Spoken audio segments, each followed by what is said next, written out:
طب انا عايز اسال سؤال عشان انا موضوع المسطره ده مجنني.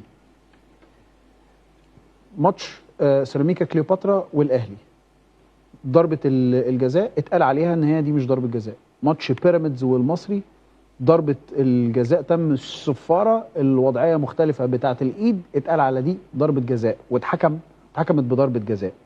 الحالتين دولت بعديهم حاله مهمه جدا، الاهلي وسموحه، ضربه جزاء لسموحه بنشوفها في ماتشات بتتحسب، في الماتش ده ما اتحسبتش. انا بقول اللي ليا واللي عليا، بقول اللي انا شايفه، لا هو بالوان لا باهلي ولا بزمالك. انا مش شايف مسطره واحده. حضرتك حللت الكوره وقلت ان ديت الحكم كابتن وفا كان عنده حق فيها. طب بيراميدز، انا عايز افهم يا كابتن بدر. يعني بدون الدخول في تفاصيل اللعبتين مختلفين شويه، يعني انا لكن في الحالتين انا اللعبتين ليست ركله جزاء بالنسبه لي. اللي هي بيراميدز اللي هي بتاعت المصري مش ضربه جزاء. بتاع المصري طبعا مش ضربه قولا واحدا. لعبه المصري اسهل بكتير من لعبه الاهلي. لعبه الاهلي صعبه وفيها تفاصيل فنيه وانا قلتها تقريبا. ولو عايزني اقولها تاني اقولها. لا السؤال بقى، ايوه، مش رئيس لجنه الحكام ده هو اللي قلل ده؟ برافو شاطر انك ما حسبتش دي. تاني يوم اللي برضه متربي على ايد ده راح حسبها. طب ما انا عايز افهم ازاي. انا اقول لك ليه بقى، ودي من كلام الحكام ليا. قالوا احنا مش عارفين معيار للراجل ده. بس شكرا. بالظبط.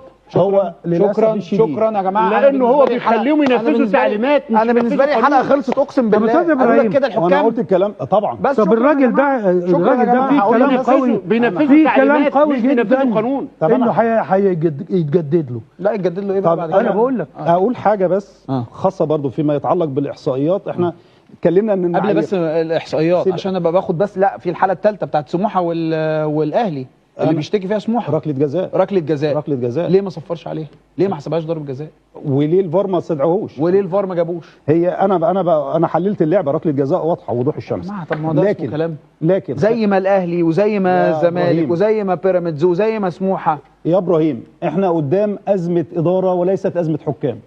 قولا واحدا، ازمه اداره وليس ازمه حكام. اتحاد الكره المصري دلوقتي انا حضرني حاجه كانت بتيجي في الافلام من زمان. يلا قول. ان احنا بنضحي بالجنين عشان خاطر الام، وبعد شويه ممكن بالام عشان خاطر الجنين. لكن اتحاد الكره حاليا بيضحي بالجنين والام والحكام والانديه والجماهير عشان خاطر اوسكار يستنى رئيس لجنه حكام.